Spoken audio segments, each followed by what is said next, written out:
Esse canal é totalmente parcial e apresenta apenas uma das histórias possíveis. Se persistir a confusão, as referências deverão ser consultadas. Quem tem piu-piu é homem, quem tem pepeca é mulher. Baita sabedoria desblanchada, bicho.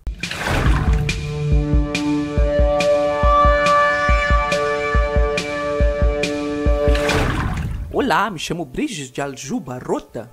Então, depois de tanta gente falando como pessoas trans são anti-ciência, que é negar a biologia e a verdade científica e é coisa de pós-moderno e não sei o que, eu resolvi fazer um vídeo para vocês hoje um pouquinho, talvez um pouco maior do que o normal, mas justamente pra gente falar sobre isso e pra ver o que é científico e o que não é nessa história toda. E aí a gente vai ver quem que tá falando bobagem. Hoje eu vou conversar com vocês sobre esse estudo aqui, ó, que é o Biological Studies of Transgender Identity, a Critical Review. Então, o review é uma análise, basicamente, do que existe na literatura sobre essa temática, sobre essa noção dos estudos da biologia das pessoas trans.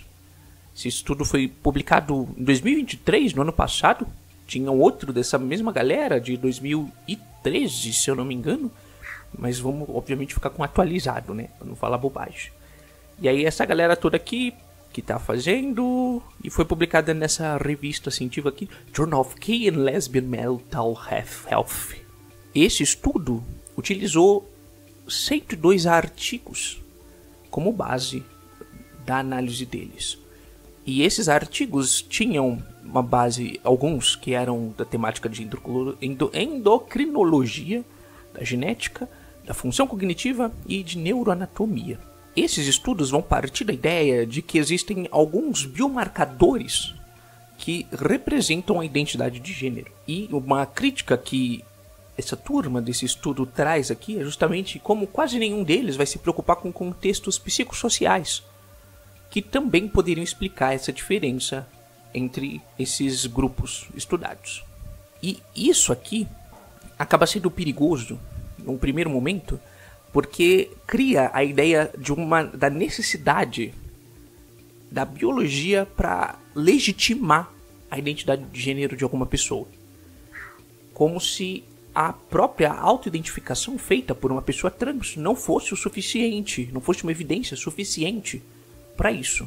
E isso entra na noção de patologização de pessoas trans, que, como muitas pessoas já sabem, pessoas LGBT de forma geral e tudo o que foge do padrão hétero cristão acaba sendo tratado como patológico, como uma doença. E não necessariamente é. Não é. E aqui vamos trabalhar alguns conceitos para quem não conhece muito sobre o tema. E já vou mostrar também como que surgiram alguns desses conceitos. Vamos começar com o conceito transexual. Dizem as lendas que a pessoa que primeiro usou esse conceito foi Magnus Hirschfeld, que era sexologista alemão no início dos anos 1900, do século de 1900, né? E depois disso, outras pessoas foram acrescentando e produzindo novos conteúdos dentro disso. E o Harry Benjamin foi a pessoa, na década de 60, que popularizou esse termo. Ele fez alguns estudos entre pessoas que estavam buscando assistência médica com o objetivo de alterar seus próprios corpos de acordo com suas identidades de gênero. E aí essas pessoas foram chamadas por Benjamin aqui como transexuais de verdade. E aqui essas pessoas transexuais de verdade seriam pessoas que a identidade de gênero e a orientação sexual estavam alinhadas às expectativas sociais. Ou seja, se você fosse uma mulher trans, você deveria ser uma mulher trans hétero. Se sentir atraída, ter atração romântica, afetiva, sexual por homens. E aqui, muitas pessoas acabavam sendo obrigadas a dizer que tinham essa atração para conseguir o tratamento. E por último, a gente vem para Ray Blanchard, na década de 80, que trabalhou na Clínica de Identidade de Gênero de Toronto. E aí aqui a gente tem um dos papos que é muito utilizado, principalmente na gringa, por muitas pessoas mal intencionadas como uma prova de que a ciência mostra como pessoas trans são doentes, são pessoas problemáticas. Esse estudo foi feito aqui por eles. Levaram em conta 163 mulheres trans que estavam buscando aprovação para receber a medicação e separou essas pessoas em 2 grupos: transexuais homossexuais e transexuais não homossexuais. Levando em conta que esse homossexual aqui teria relação com o sexo que foi atribuído ao nascimento daquela pessoa. Uma pessoa transexual homossexual seria uma pessoa que nasceu atribuída ao sexo masculino, se identifica como mulher e sente atração a homens. Esse grupo aqui primeiro teria, como eu disse, atração a homens e uma identidade feminina desde o início da infância, uma percepção pela família ou pela própria criança desde o início da infância. E os grupos de transexuais não homossexuais, que teriam um desenvolvimento gradual do que a gente chama de disforia de gênero, que, num resumo muito precário, seria o desconforto com relação ao seu corpo no que diz respeito ao seu gênero. E aqui, essas pessoas transexuais não homossexuais seriam pessoas que sentiriam atração a mulheres e homens, ou não sentiriam atração sexuais, seriam pessoas assexuais. E aqui, nesse balaio, nesse grupo aqui que criaram, só para separar quem gosta de homem ou não, criaram o conceito de autoginefilia. E o que é isso? Autoginefilia seria uma excitação sexual com a imagem de si vestida ou imaginando si mesmo como uma mulher, como seria o nosso corpo se fosse mulher ou coisa do tipo. E isso aqui traz várias críticas. A primeira delas é: que base científica existe para separar essas orientações sexuais? Por que você separa só quem se atrai por homens em um grupo e todo o resto em outro grupo?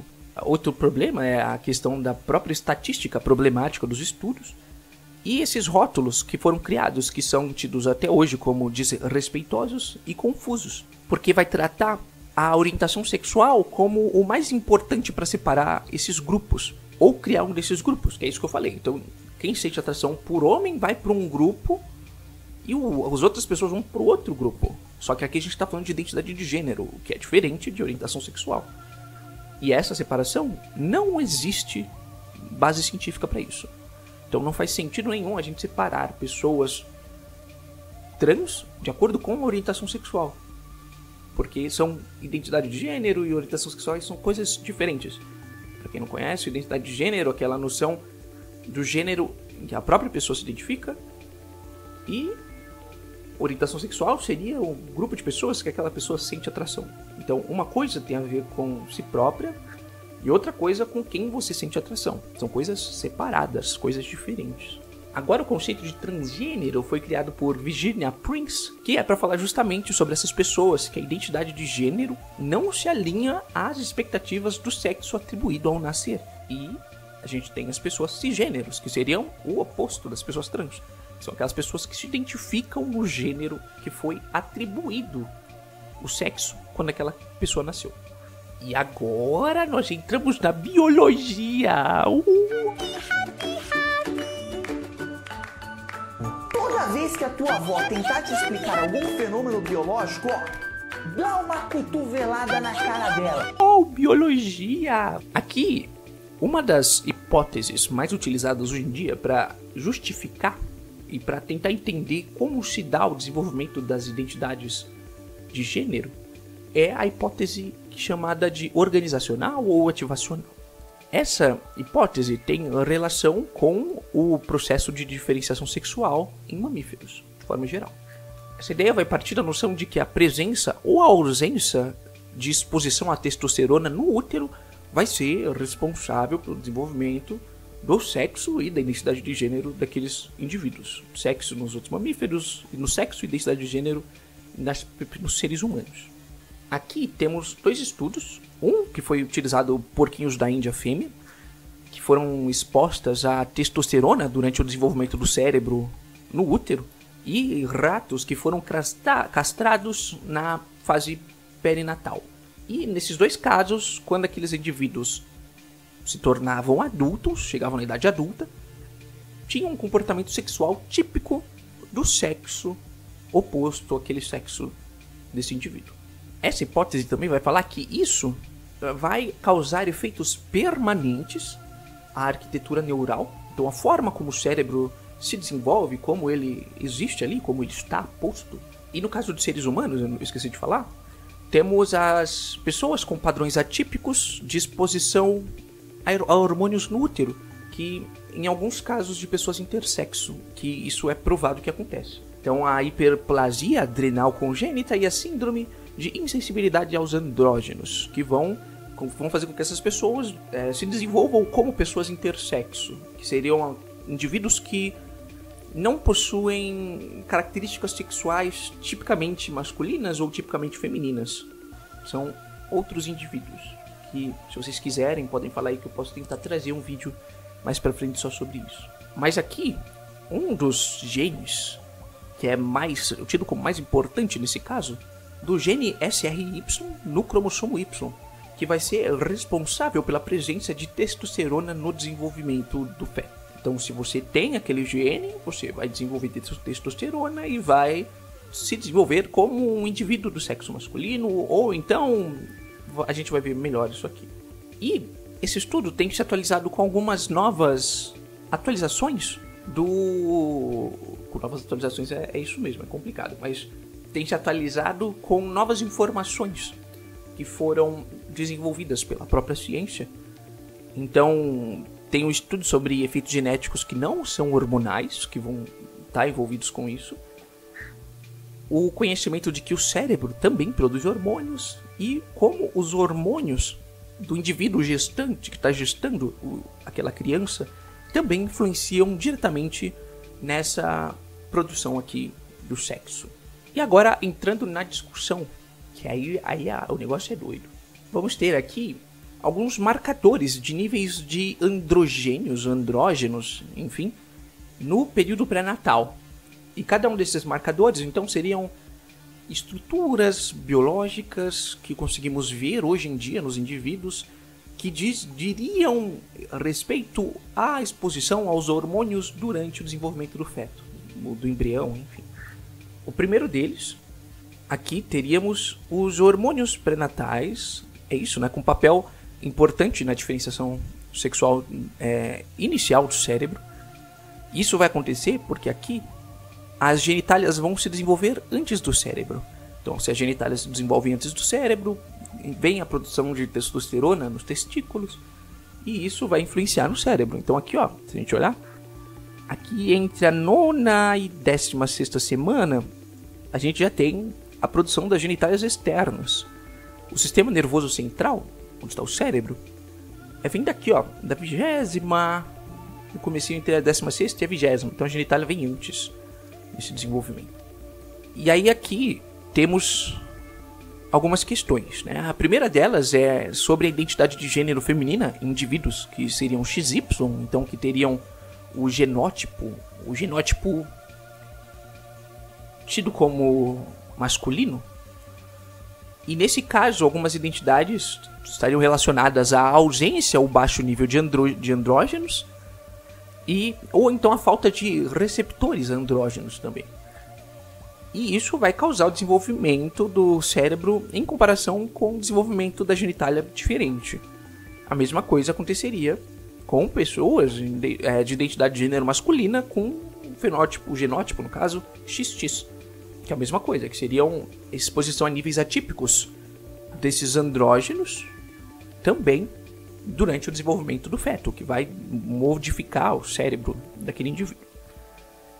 E aqui o trabalho traz uma série de marcadores. Eu não vou falar todos aqui, porque é gigante a lista e eu ficaria uma vida falando sobre.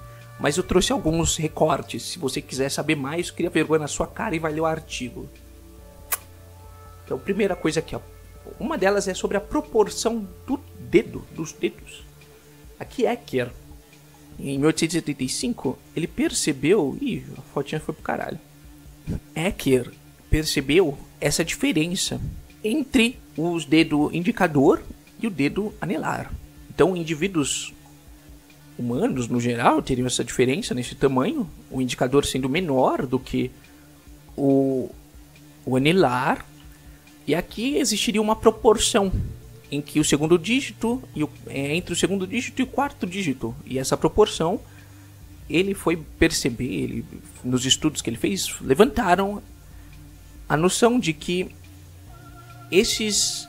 indivíduos do sexo masculino teriam essa proporção menor do que indivíduos do sexo feminino. E aí, no caso, né, então as mulheres cis teriam essa proporção maior do que os homens cis. E aí, só em 1998 que Manning e colaboradores vão sugerir uma correlação dessa diferença com os níveis de andrógenos, enfim, de testosterona, no período pré-natal. E essa hipótese acaba sendo apoiada por duas coisas. Uma delas que é a relação negativa entre os níveis hormonais amnióticos, então, que está no saco amniótico, do que envolve o bebê, e a proporção desses dedos dos fetos, e também a proporção dos dedos menores em indivíduos XX com hiperplasia adrenal congênita, que teriam sofrido altos níveis de andrógenos no período pré-natal. E existem alguns questionamentos que as pessoas desse artigo que estamos estudando traz, que é com, primeiro, né, problemas na própria medição, na forma como esses artigos medem essas diferenças, limitação nas abordagens estatísticas e faltas de estudo sobre a variação de receptores de andrógenos. E, por fim, teria essa noção de que isso influenciaria no desenvolvimento de identidade de gênero, transgênero no caso, né?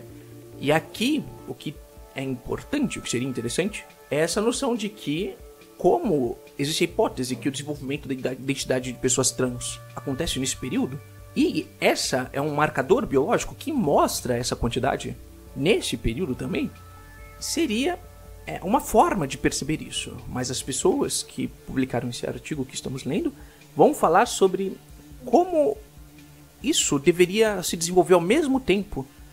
A identidade de gênero e a proporção dos dedos deveriam se desenvolver ao mesmo tempo no desenvolvimento do feto, o que é improvável.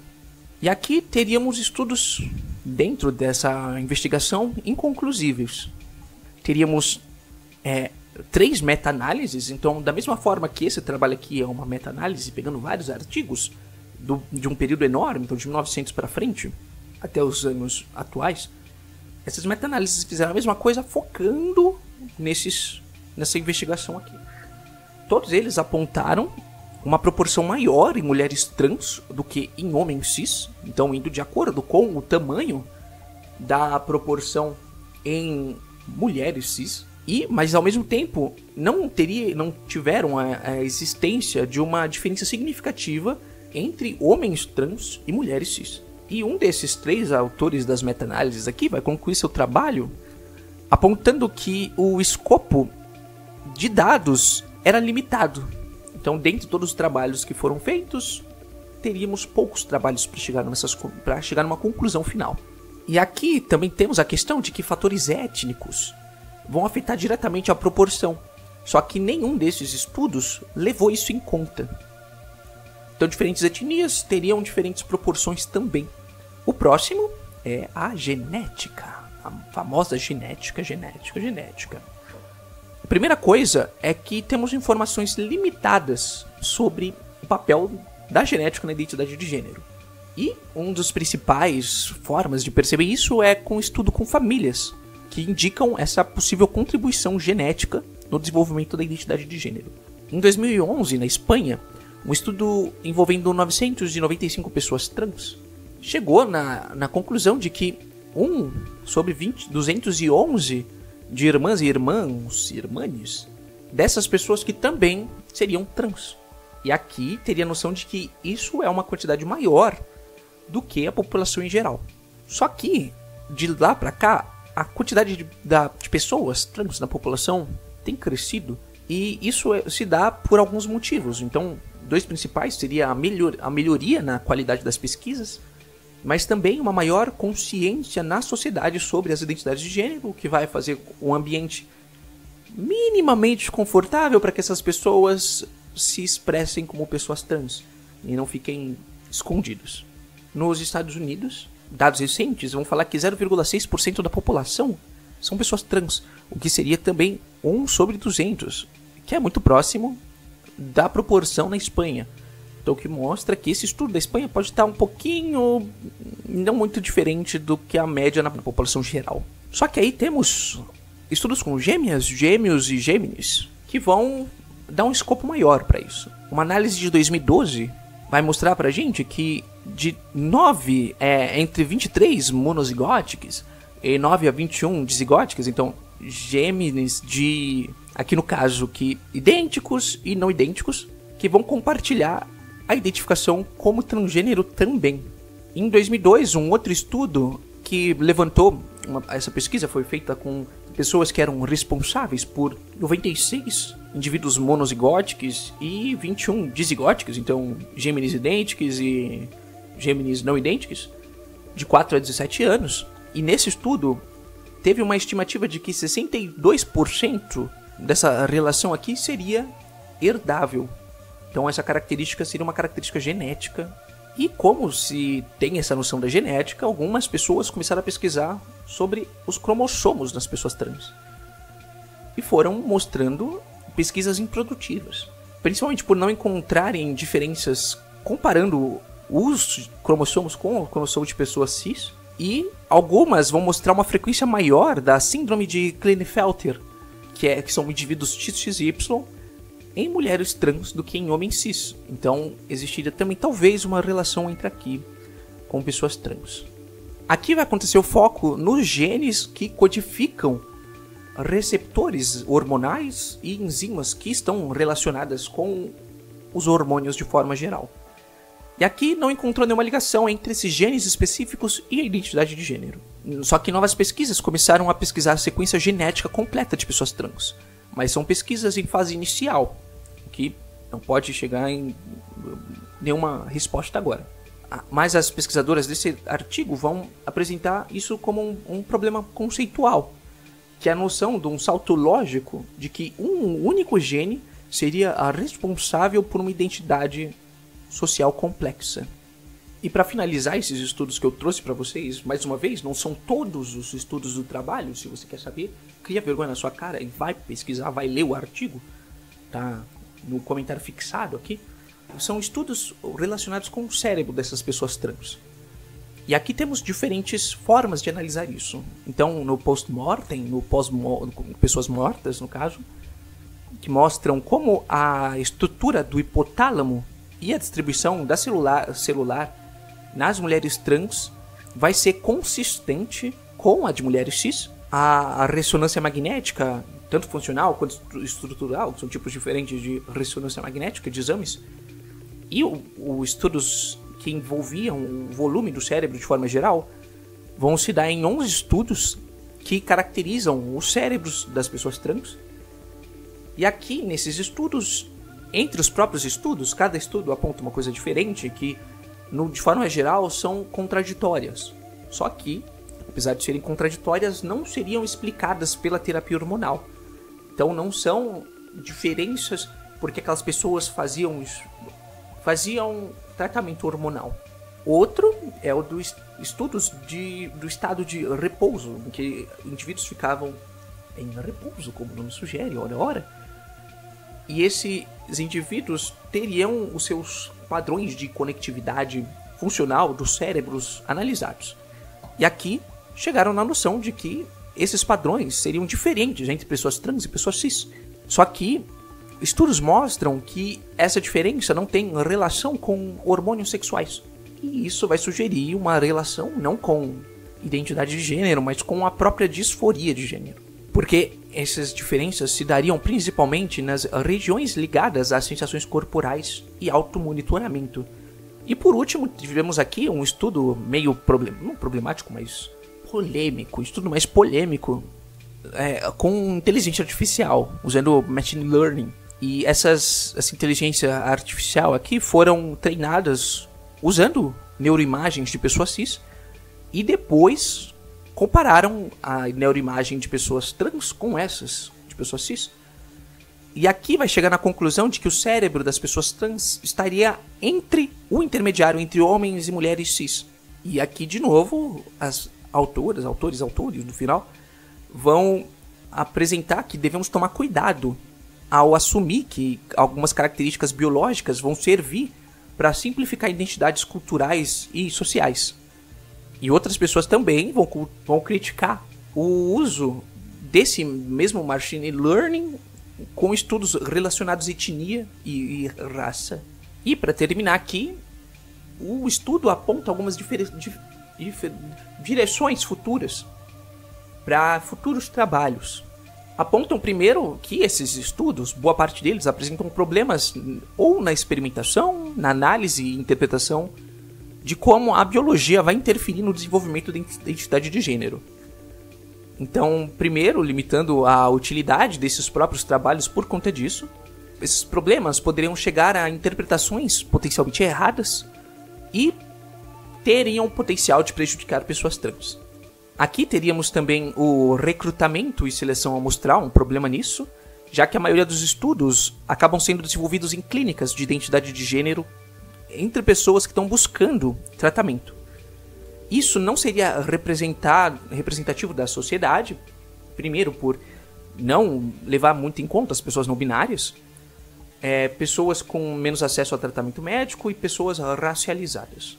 E também apresentam a noção de que deveriam acrescentar uma amostra de pessoas cis com depressão e ansiedade, justamente por levar em conta que são condições que estão muito presentes em pessoas trans, para separar o que é a identidade de gênero e o que é depressão e ansiedade. E por último, uma falta de uma base estatística rigorosa e amostras pequenas. E para terminar, as conclusões. Essas conclusões, uma delas é que a maioria desses estudos foram feitos por pessoas cis.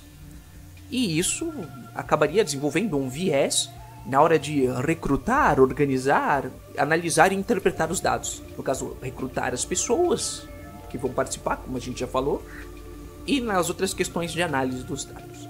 E uma das possibilidades de resolver isso seria justamente na inclusão de pessoas trans em todas as etapas da pesquisa, que vai ajudar nesses desafios que foram levantados até agora, vai reduzir a diferença entre a população geral e o público das clínicas, e por razões éticas, levando em conta que aqueles próprios indivíduos também vão estar desenvolvendo os estudos sobre si próprios. E aqui terminamos essa pequena viagem, esse vídeo gigante. Não era isso? Vocês queriam biologia? Biologia tá aqui, ó. Então a primeira coisa que podemos tirar disso aqui é que esses estudos são iniciais, e que nem na biologia, que já falei várias vezes, muita coisa depende, só que esses estudos estão nessa fase inicial, e isso não garantiria uma resposta final sobre como essas diferenças de identidade de gênero existem. Mas isso mostra, diferente do que radifengs vão falar, que pessoas trans existem. E existem provas biológicas para isso.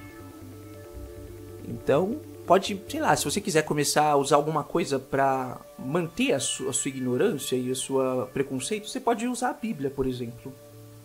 E é isso. E beijo.